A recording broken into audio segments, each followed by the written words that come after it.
The sterile smell of chemicals was the first thing that hit me, sharp and invasive, cutting through the fog of my mind. The hiss of the oxygen mask wrapped around my face seemed louder than it should have been, like it was reminding me how alone I really was.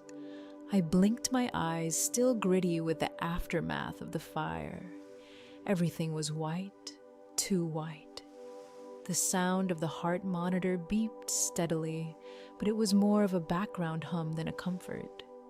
My mind kept replaying the chaos smoke sirens, the rush of panic. And through it all, there was a strange, gnawing emptiness.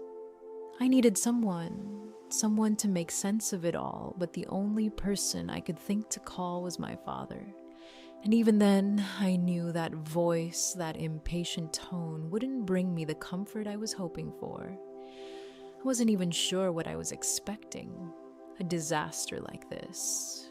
To them, it was just a blip. The timing couldn't have been worse.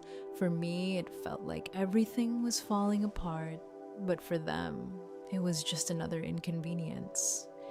Growing up, I always felt like I was just another accessory in my parents' world, a world where appearances were everything and business was the heartbeat of it all. My parents, David and Kimberly, were more than just business owners. They were a brand, a carefully crafted image built around their high-end restaurant. It wasn't just a place to eat, it was a statement. A statement that they were powerful, refined, always on top of things. The restaurant was their baby, their masterpiece.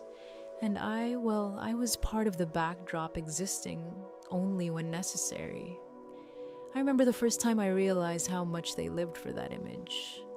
It was a summer afternoon, and I was maybe 11 or 12. They were hosting a high-profile event at the restaurant, one of those nights where every detail had to be perfect.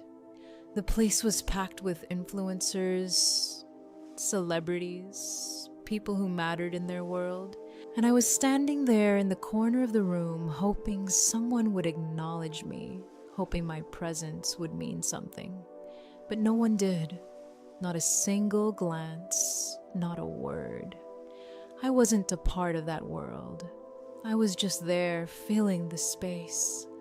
My parents didn't even notice I was there.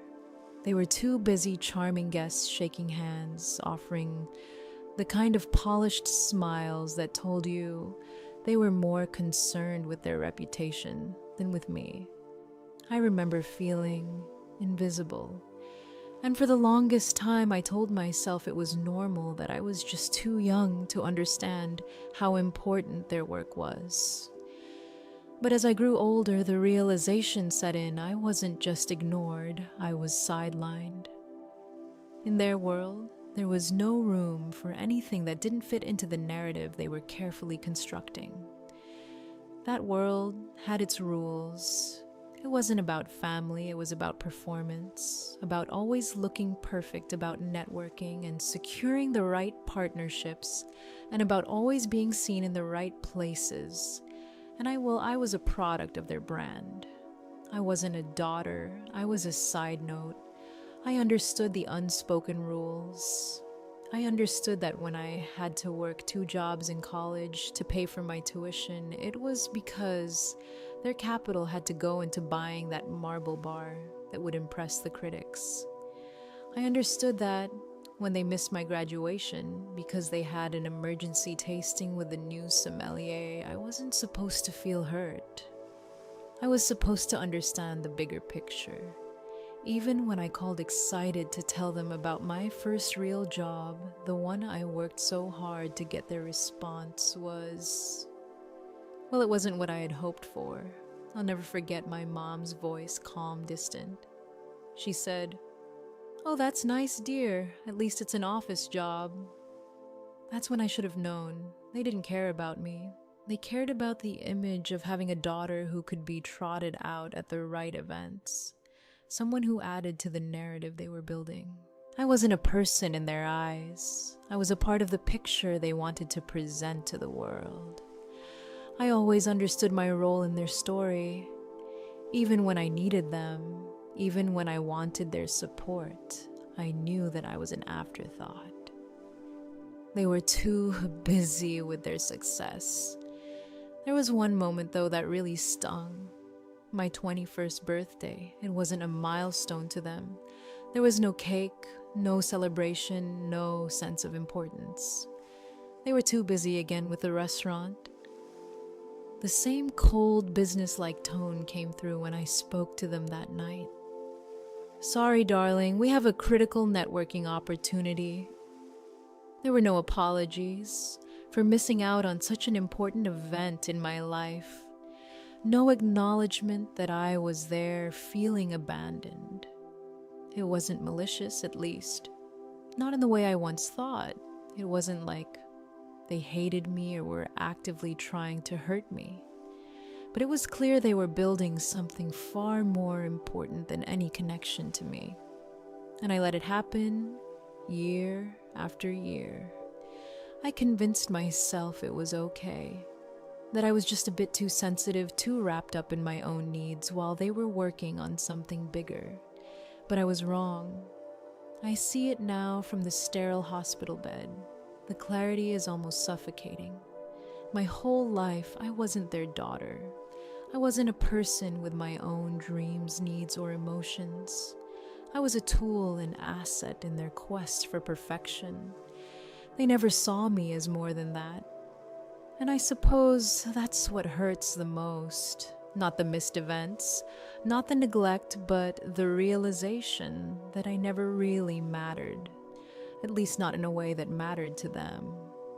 I was just a part of their grand design, a little cog in the machine that made everything look shiny and perfect. And now, as I lie here in this hospital room, I realize something even deeper. I've spent my whole life trying to make them proud, trying to fit into their world. But it was never my world. It was always theirs. And for the first time, I wonder what would it have been like if I had been allowed to be me? If I had been loved for who I was not, for how well I could fit into their narrative. It's too late to ask those questions now. The damage has already been done. But what I know more than anything is that I am not just a side note in someone else's story. I am my own story, and it's time I start living it.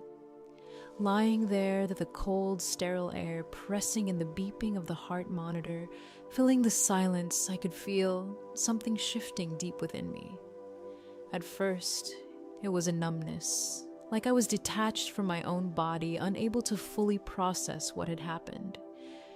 But slowly it began to fade, and in its place came something sharp, something clear, a clarity that hit me like a sudden gust of cold wind. I wasn't just upset. I wasn't just hurt or angry. It was deeper than that. It was a final understanding. A piece of the puzzle clicked into place, and it changed everything. For the first time in my life, I realized that I had never been truly seen. Not as a person, not as a daughter. I had been a transaction, a part of the brand, something to be flaunted when necessary, something to be ignored when inconvenient. I had always known there was something off, something missing, but now it was undeniable. The realization swept over me like a wave, cold and all-consuming. All those years I spent trying to gain their approval, trying to be something they could be proud of. All those times I excused their absence, their neglect, telling myself that it was just part of the lifestyle they'd chosen, that their business came first. But in that hospital bed, as my lungs ached from the smoke, it finally hit me. I wasn't their daughter. I was just another piece of their image, a commodity to be used when it suited them. My thoughts went back to my college graduation. I had worked so hard to get there, pushed myself through the sleepless nights, the constant juggling of jobs and assignments. I was proud of myself for once feeling like I was finally achieving something that was entirely mine. The day should have been a celebration, a milestone to share with the people who brought me into this world. I scanned the crowd that day looking for them, hoping to catch a glimpse of my parents. But they weren't there. Not even a text, not a word. It wasn't until later, long after the ceremony had ended, that I received a message. My mother's smooth, distant voice came through on my phone. "Sorry, darling. We had an emergency tasting with the new sommelier. You understand, right?" Understand? What was there to understand? I had just graduated from college, something that I had worked my entire life for. And they couldn't even take an hour to watch me walk across that stage. Instead, they were busy with a tasting, something I had no part in, something that was all about the restaurant. But I told myself it was fine. I told myself that their absence was just part of their life and I should respect that. I didn't let myself feel the sting, even though it burned deep inside. I convinced myself that their success, their reputation was more important. It was always more important. And then there was the first job. The first real job, the one I had worked for. The one I had finally landed after all the sacrifices. The one where I could finally say, I made it. I remember calling them excited, my voice bubbling over with pride. I wanted them to be proud of me. I wanted them to acknowledge that I was doing something for myself. Something that had nothing to do with their world. When my mother answered, I could hear the lack of enthusiasm in her voice even before she spoke. "Oh well, that's nice, dear," she said. Her tone cool, detached. "At least it's an office job." At least, that's all she could muster. No excitement, no joy, no pride. Just a passing comment. I should have understood then. I should have seen that I was never going to get the validation I was searching for. That no matter what I did, no matter how hard I worked, I would never be good enough for them. Not in the way I needed them to be. I was never going to be enough. And I didn't understand that until now. Lying in that hospital room with the beep of the monitor as the only sound in my ears, I realized that, the reason they couldn't see me was because they didn't need to. I had always been an accessory, an extra piece in their world. Something to show off when it suited them, something to forget when it didn't. I wasn't a daughter. I was a part of their brand, a part of their carefully constructed image. I was meant to be polished, to look perfect, to fit into whatever narrative they were telling the world. I had been molded to fit a role that I never wanted, a role I never signed up for. And that realization cut deeper than any fire, any smoke, any injury I could have sustained. The worst part was that I had spent so many years convincing myself that this was normal, that this was just how things were.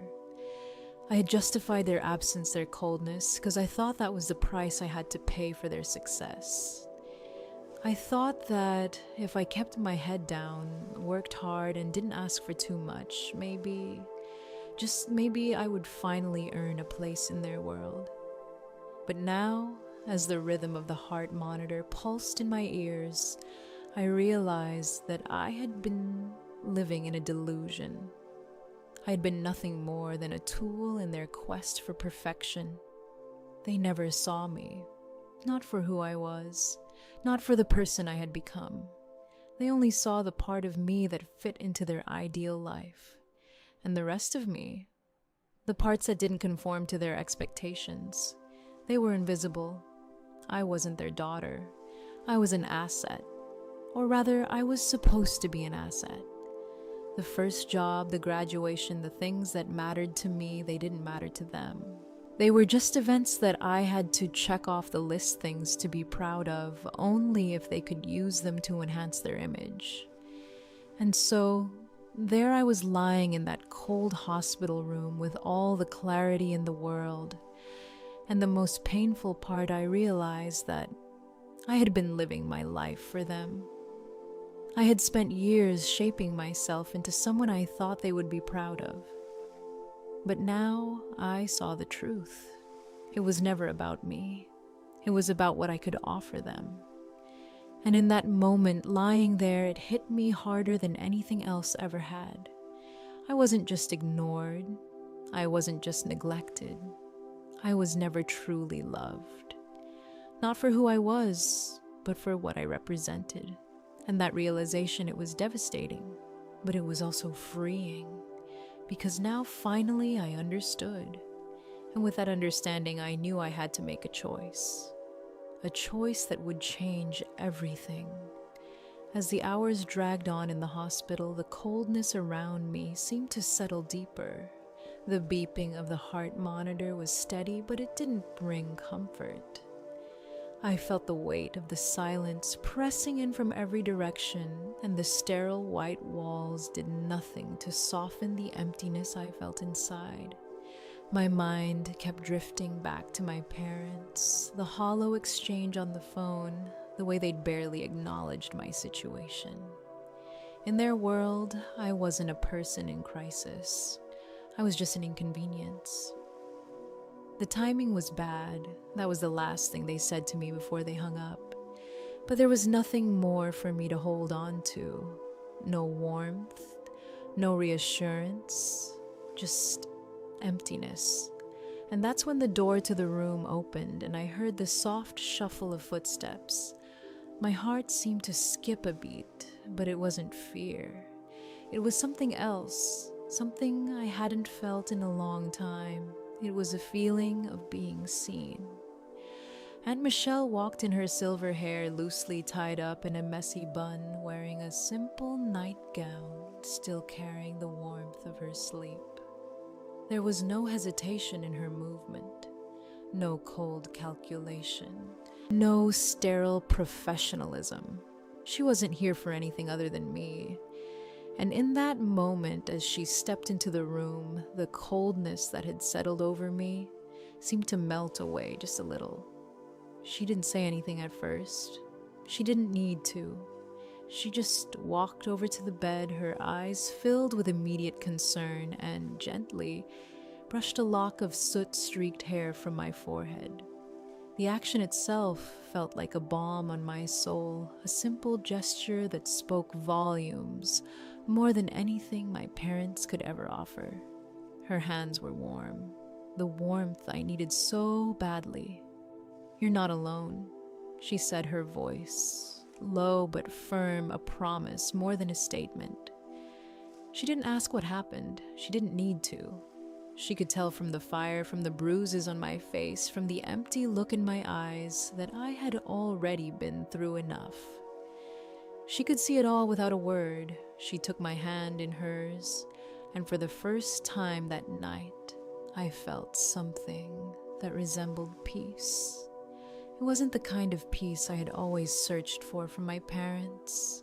It wasn't based on approval or an attempt to fit into their perfect little narrative. It was the peace of being accepted for who I was, just as I was. No conditions, no expectations, just love. "I'll take care of everything," she said, her voice strong and steady, and for the first time in what felt like forever, I believed her. She wasn't there to put on a show or to make the situation more palatable for anyone else. She was there because she cared. She was there because I mattered to her. I closed my eyes, squeezing her hand. She didn't press for more details. She didn't question me about my parents, about the phone call. She didn't need to. She simply stood by me, offering the quiet support that felt like a lifeline. In that moment, the weight of my parents' indifference didn't matter anymore. Aunt Michelle didn't need to ask how I was. She just knew. She didn't need to question me about what had happened or what I needed. She just acted. I could feel the steady rhythm of her presence like a quiet anchor in the midst of the storm that had been my life. She wasn't a part of the cold, calculated world I had grown up in. She wasn't part of the world that had always valued image over substance, appearances over connection. She was something different, something real. In a world that had always felt like a performance, Aunt Michelle was the only person who didn't expect me to be something I wasn't. She didn't need me to play a part. She didn't need me to fit into her idea of what I should be. She accepted me for the messy, imperfect person I was. And in that room, as the hours stretched on and the world outside continued to turn, I felt something new. I felt cared for. For the first time in so long, I felt like I wasn't invisible. I wasn't just a footnote in someone else's life. I was someone who mattered. I opened my eyes to find Aunt Michelle still standing there watching me with that steady gaze. There was no judgment in her eyes, no pity, just quiet understanding. The kind of understanding I had never received from my parents. The kind of understanding that made all the difference. "I'll take care of the paperwork," she said, nodding toward the nurse who was standing at the door, waiting for someone to sign the forms. Aunt Michelle didn't hesitate. She didn't wait for me to tell her what to do.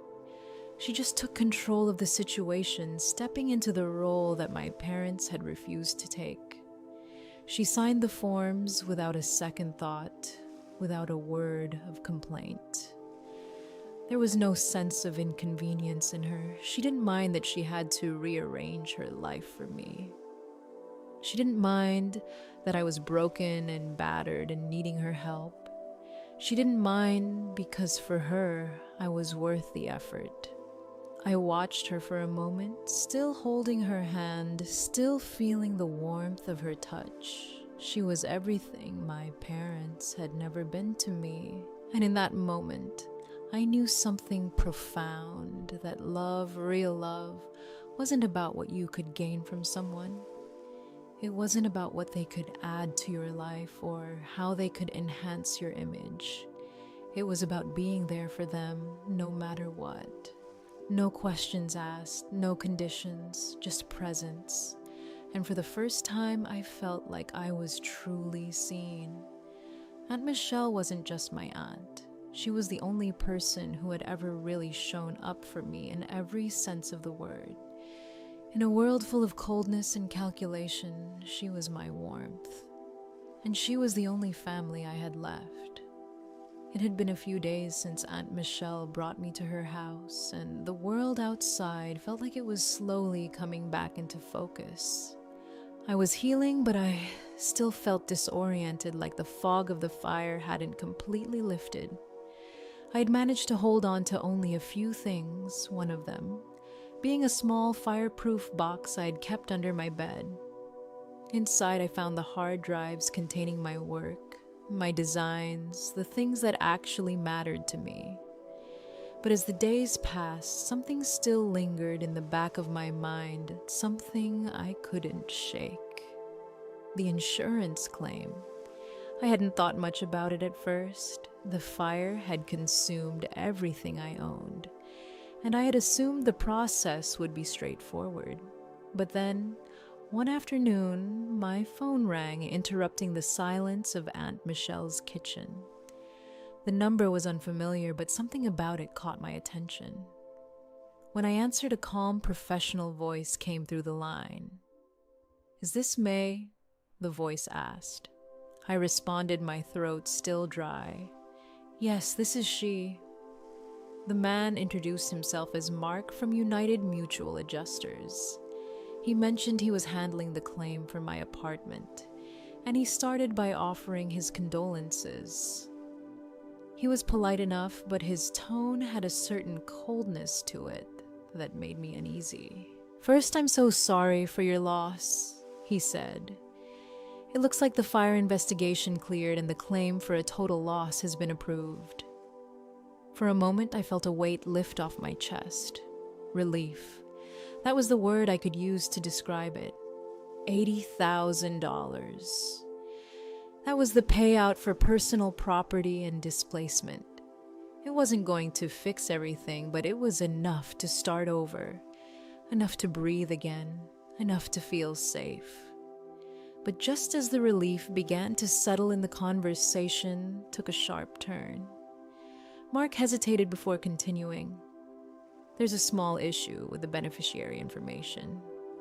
His voice dropped slightly, and I felt my stomach tighten. Something about his tone shifted. There was uncertainty, maybe even a hint of confusion. Your father, David Perry, called our office this morning. He said he was the primary beneficiary on the policy and that he was managing your affairs. He was very insistent that we wire the $80,000 directly to his company's corporate account. The words didn't hit me immediately. I was still processing the first part of the conversation, the relief that had come with the approval of the claim. But then, as his words sank in, a chill ran through me. I felt it deep in my bones, this creeping cold that spread from my chest to my fingertips. My father had called my father, who had barely acknowledged my existence in the midst of the fire, was trying to claim my insurance payout. A wave of nausea hit me as the reality began to settle in. I could feel my heart racing, but I couldn't quite catch my breath. I gripped the phone tighter, my knuckles going white. "Wait," I said, my voice trembling. "You're saying my father called to claim the money? That money is mine. It's my payout." Mark seemed surprised by my response. He hesitated for a moment before replying, "Yes, Miss Perry. He said he was managing your affairs and insisted the money go directly to his company's account. He mentioned something about asset management to help you." I felt my world tilt. Asset management. The words sounded so clinical, so detached, but the meaning behind them was anything but. My father wasn't concerned about my well-being. He wasn't thinking about my future. He was thinking about how he could use my tragedy as an opportunity to save his failing business, the restaurant, his precious brand. It was all coming into focus now. I could see the calculation, the coldness behind his words. It was never about me. It was never about the fire or my safety. It was about the money. About how he could use my loss to salvage his. My hands were shaking, and the tears that had been absent for so long suddenly started to fill my eyes. But I didn't cry. Not then. I just felt a cold fury rising inside me. This wasn't just neglect. This wasn't just indifference. This was theft. Plain and simple. My father had been so quick to abandon me in my time of need, but now he was going to use the very disaster I had suffered to try and save himself. The betrayal cut deeper than any physical injury ever could. It wasn't just about money. It was about the manipulation, the way they had always used me as a pawn in their game. But this time, I wasn't going to let them win. I steadied my voice, forcing it to remain clear. "Do not send him anything," I said, my voice low but firm. "That money is mine. I am the sole claimant, not him, not anyone else." There was a brief pause on the other end of the line, and when Mark spoke again, his voice was softer, almost relieved. "Of course, Miss Perry. I thought something seemed strange. The policy is in your name. We will mail the check directly to you. Could I get a forwarding address?" I gave him Aunt Michelle's address. I felt the weight in my chest begin to lift just a little. The feeling of being in control, of not being a victim in my own life, was new. It was strange, but it felt right. I thanked Mark, hung up the phone, and sat there in silence, my heart still racing. I could feel the anger boiling inside me, but more than that, I felt betrayed in a way I hadn't imagined possible. I had always known my parents were distant, that they were cold, but I had never realized just how far they would go to use me to manipulate me. They hadn't just ignored me when I needed them. They hadn't just abandoned me. They had tried to steal from me to take what was mine and claim it for themselves. I didn't know what to feel: anger, disbelief, a sickening sort of numbness, maybe all of it. And just as I was about to process it all, Aunt Michelle walked into the room carrying 2 cups of tea. She could tell something was wrong immediately, even before I said anything. I couldn't keep it inside. I told her about the call about my father's attempt to claim the money. Her face went still, her eyes narrowing with a quiet, almost terrifying understanding. She didn't speak at first, just set the cups down carefully and looked at me. Then, in a voice that was filled with quiet rage, she said, "Of course he did." Her words sent a chill through me because I knew she knew this wasn't the first time. This wasn't the first time my father had taken what wasn't his, and it wouldn't be the last. This was just the latest chapter in a long story of manipulation and betrayal. Aunt Michelle didn't speak for a long time after I finished telling her about the call. She just stood there, her hands steady but her face tight with emotion. I could see the wheels turning in her mind, the way she was processing everything I had just told her. Then, finally, she sat down across from me, her expression softening just a little, though there was a heaviness in her eyes that I hadn't seen before. She took a deep breath, and for the first time I saw a flicker of something painful in her gaze. "May," she began, her voice low, "there's something I need to tell you." I could feel the air shift as she spoke, the weight of the words she was about to say hanging between us. "It's about your father." She continued, her voice steady but edged with a kind of sadness that made my heart ache. When our parents passed away, it wasn't just a loss of family.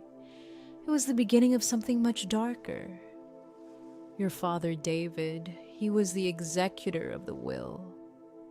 He was supposed to manage the estate to make sure everything was split fairly between us. He told me there were hidden debts, that the estate was complicated, and that he would take care of my portion for me. I sat there, listening, my heart sinking. This wasn't the story I had imagined. It wasn't the story I had been told. Aunt Michelle was always the one who had supported me, the one who had shown me kindness and care.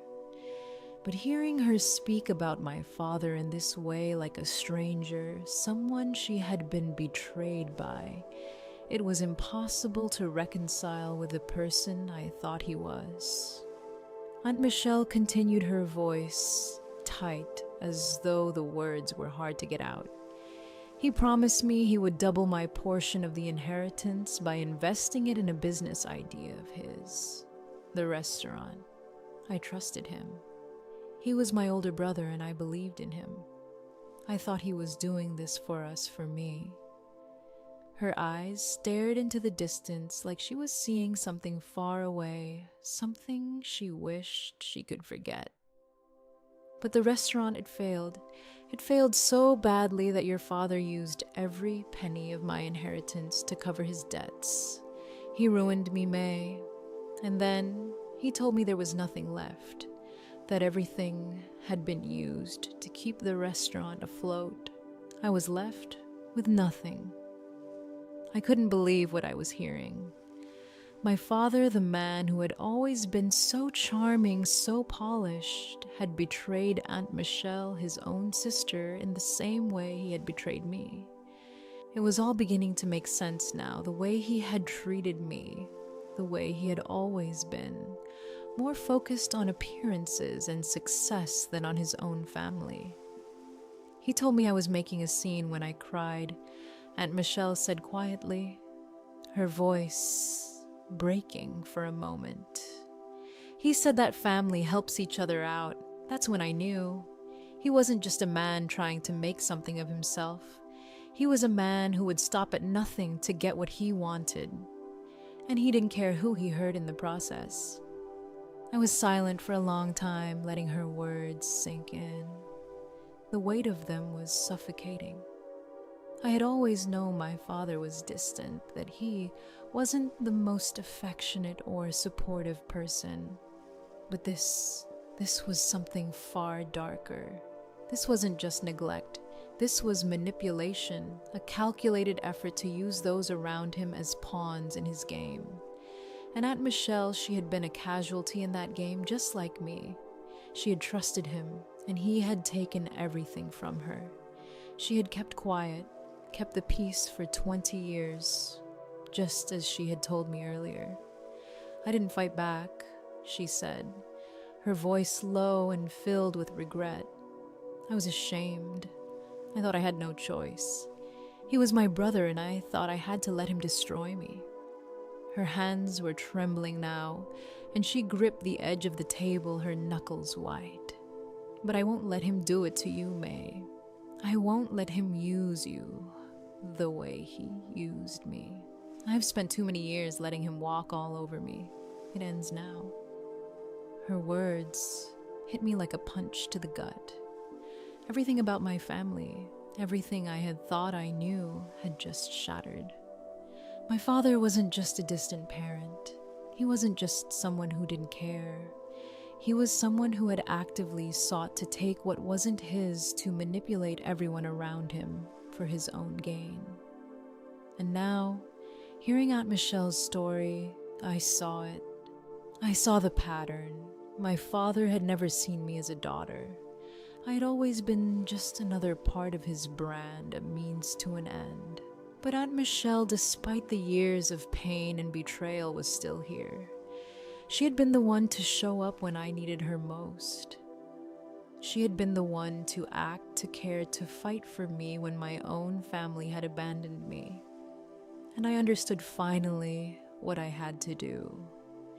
Aunt Michelle's decision to take action felt like the first step toward reclaiming control. She didn't wait. The moment she told me she was calling a lawyer, I felt something shift inside me. I had spent so many years trying to survive in my family's shadow, just taking what was thrown my way, thinking it was all I deserved. But now, with Aunt Michelle by my side, I realized I didn't have to take it anymore. I didn't have to be a victim in my own life. She was the one who had been hurt the most by my father's lies, yet she was standing up, taking charge. And I wasn't going to let her do it alone. I wasn't going to let him do this to me again. I watched Aunt Michelle make the call, her voice low but firm as she spoke, with Michael the lawyer. As the conversation unfolded, I felt the weight of every word, every decision solidify in my mind. This wasn't just about the money anymore. It was about putting an end to the manipulation, the deceit, the years of silence. The night of the big review, Aunt Michelle, Michael, and I made our move. It wasn't just a legal action, it was our statement. It was the moment I knew everything was going to change. When we walked into the restaurant, I felt the coldness hit me right away. It was the same place that had always been more of a brand than a home. The polished wood, the gray marble, the sleek perfection of it all, it was all a facade. And there, standing near the hostess stand, were my parents. My father still wearing his perfect smile, looking like he had everything under control. My mother gliding around in that fake practiced way she always did, trying to maintain the illusion that everything was just fine. But I wasn't there to fit into their perfect little world anymore. I wasn't there to play the role they wanted me to play. I placed the envelope on the reservation book with deliberate slowness, watching my father's face change as he took it in. His smile dropped the mask, slipping just for a moment. I didn't have to say a word. He already knew. And that was when it hit me. This was the reckoning, the moment where everything came crashing down. I wasn't just reclaiming money, I was reclaiming my life. 6 months later, I sat in my new apartment, the sunlight pouring through the windows, casting warm, golden beams across the room. It was smaller than my old place, but it was mine. Every piece of furniture had a story. Secondhand, yes, but each one was a choice. I made a step towards something real. There were no expectations here, no pressure to fit into someone else's narrative. Just peace. I looked around the room, my hands resting on the desk, where I'd started my own freelance design business. It wasn't much, not yet, but it was mine. I had finally started doing what I loved. And in that space, I felt more like myself than I ever had before. I had Aunt Michelle to thank for that. She had been the one to hold my hand when I couldn't stand on my own. She had been the one to teach me that it was okay to let go of what no longer served me, even when it meant cutting ties with family. The $25,000 from the lawsuit had been enough to start over, to give me the financial foundation to stand on my own 2 feet. But the true gift had been the freedom to choose my own path, to stop living in the shadow of a toxic family that never saw me for who I was. I was no longer just a part of their brand. I wasn't just a convenience. I was a person with dreams, with a future, with something to offer the world. The phone buzzed on the counter, breaking my thoughts. I picked it up, recognizing the number before I even looked at the screen. It was from my mother. The message read, "We lost everything, the house, the business. Your father is a broken man. Don't you feel guilty?" I stared at the words for a long moment, waiting for that familiar feeling to rise up, the guilt, the shame, the instinct to make it all better. But it didn't come. Instead, I felt still, calm. I knew deep down that I had made the right choice. Cutting ties hadn't been easy. It had cost me more than I was willing to admit, more than I had expected. But in letting go, I had found something even more precious, myself. I pressed block, deleted the message, and walked over to my desk. The quiet felt different now. It wasn't empty. It wasn't lonely. It was peaceful. I picked up my old sketchbook, the one I had saved from the fire. The edges were still singed, a reminder of the past, but it was the one thing that had survived. I opened it to a blank page, and as the sun dipped lower in the sky, I began to draw. The silence was no longer a void. It was a canvas waiting to be filled. And for the first time, I knew I was ready. Sometimes it takes stepping away from everything you've known to truly see what's best for you. Letting go of toxic family dynamics isn't easy. It's a painful personal journey. But it can also be the key to finding peace and reclaiming your life. If you've ever had to make a difficult choice like this, or if you're navigating a similar situation, you're not alone. Your story matters, and I'd love to hear it in the comments. Please feel free to share what you've learned along the way. If this resonated with you, don't forget to like, subscribe, and stay tuned for more stories. There's always room for growth, and we're all in this together. Take care, and remember, you deserve peace.